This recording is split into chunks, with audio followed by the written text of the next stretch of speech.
Hi friends, welcome to series daily vlog. ఈరోజు చిన్నపిల్లల నుంచి పెద్దవాళ్ళ దాకా అందరికీ ఎంతో ఇష్టమైన పానీపూరి ఇంట్లోనే చాలా ఈజీగా ఎలా ట్రై చేయాలో మీకు చూపిస్తున్నానండి.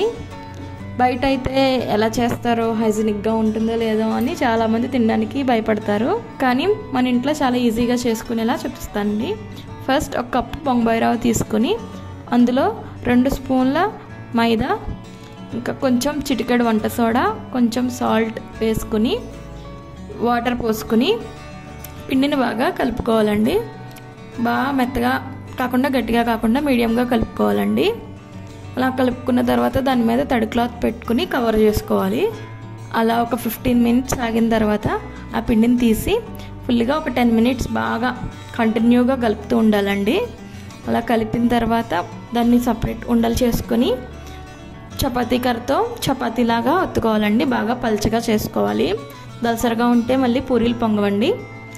పల్చగా చేసుకుని మన ఇంట్లో చిన్న చిన్న బాటిల్స్కి క్యాప్స్ ఉంటాయి కదా, ఆ క్యాప్ ఏమైనా తీసుకుని వాటితో మనం రౌండ్ షేప్లో కట్ చేసుకోవాలి. అలా కట్ చేసుకున్న పానీపూరీలు అన్నిటిని ఆయిల్ పెట్టుకొని డీప్ ఫ్రై చేసుకోవాలి. ఆయిల్ హీట్ అయ్యాక బాగా ఆయిల్ అనేది బాగా హీట్గా ఉండాలండి, లేకపోతే పొంగవు.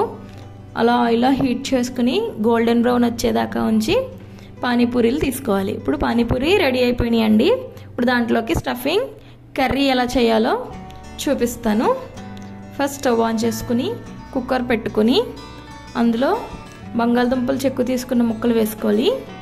ఇంకా అందులో నానబెట్టుకున్న పచ్చి బఠానీ, ఇంకా కొంచెం పసుపు, వాటర్ వేసుకుని 3-4 విజిల్స్ వచ్చేదాకా ఉంచుకోవాలి.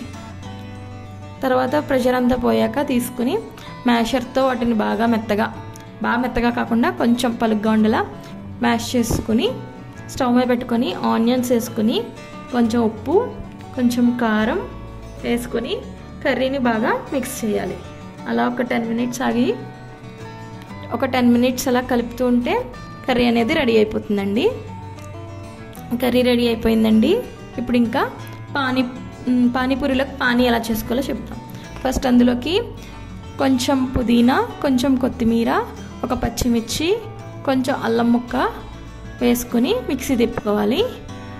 ఆ మిక్సీ తిప్పుకున్న ఆ పేస్ట్ని ఒక బౌల్లోకి తీసుకొని అందులో కొంచెం చింతపండు,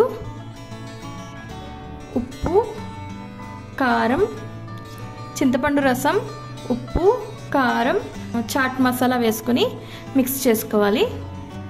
అంతే అండి, పానీ రెడీ అయిపోయింది. పానీపూరి కావాల్సినవన్నీ రెడీ అయిపోయినాయి. ఆనియన్స్ కూడా కట్ చేసుకొని panipuri ready. Thank you for watching. నచ్చితే లైక్ చేయండి. నా ఛానల్ని సబ్స్క్రైబ్ కూడా చేసుకోండి.